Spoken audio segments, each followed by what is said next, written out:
the youngsters in the IT field have a lot of interpersonal problems, not because they are not capable of showing love and affection, primarily because they do not have the time, or they think they do not have the time to show that love and affection. In many cases, it's true that they spend a lot of time in office rather than at home. This would lead to a lack of communication, a reduction in communication, reduction in quality time being spent together, because the guy or the girl who spends long hours in the office in the weekend would rather prefer to take rest than go to the family and have fun time.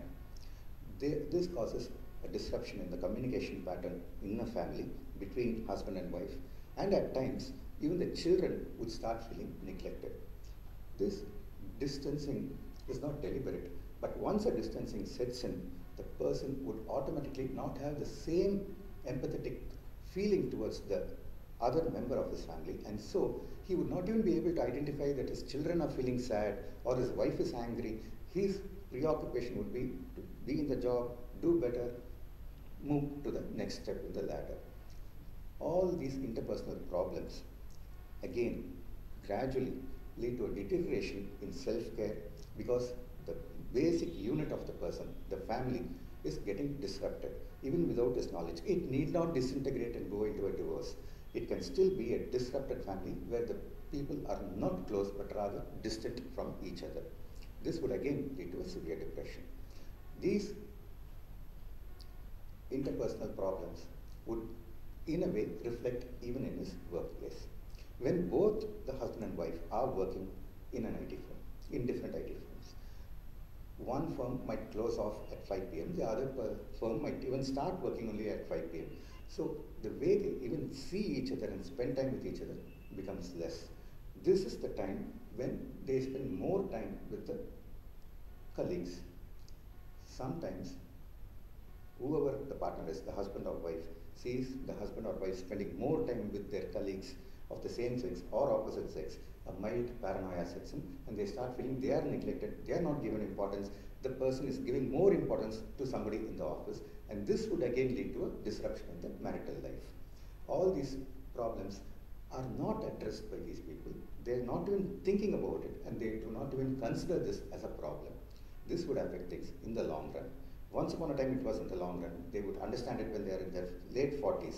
Now people in their late 20s and early 30s are facing this problem. Compounding this problem is the fact that they might not be continuing in the job, they won't be safe enough in the job, and this is not a security which they imagined. Now, would trade unions be an answer? What exactly is a trade union? It is not just a group of people waving a red flag and starting a strike. No, that is a myth. It's a myth propagated deliberately by the material world so that the workers' unity can be suppressed. An ideal trade union would not just take care of your salary, your job, and would not be simply fighting with the boss. It would take care of you as a person. It would start providing you enough to nurture yourself and make yourself comfortable in your social and personal environment. That is the ideal trade union. It is a group. Man, as a social animal, is not an individual. He cannot survive alone. He needs a group. And this group, this humanity, should be the focus of every trade union.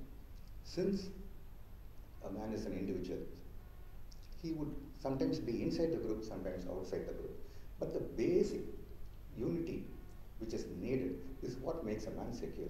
I am living in the street. I belong to the street. I belong to the city. In the same way, I belong to this group of people. The sense of belonging itself is strength. That gives a security. And this security, if exercised properly and if used properly, if exhibited properly, would definitely solve a lot of problems. In fact, some people mention there is a study which says those who are in a trade union suffer less depressive disorders and face less psychological and interpersonal problems, which is very much possible and true, because in a union there is unity. It's a society by itself, a minuscule society which takes care of itself. And this gives the security which your fantasy employment may not be able to offer you for lifelong.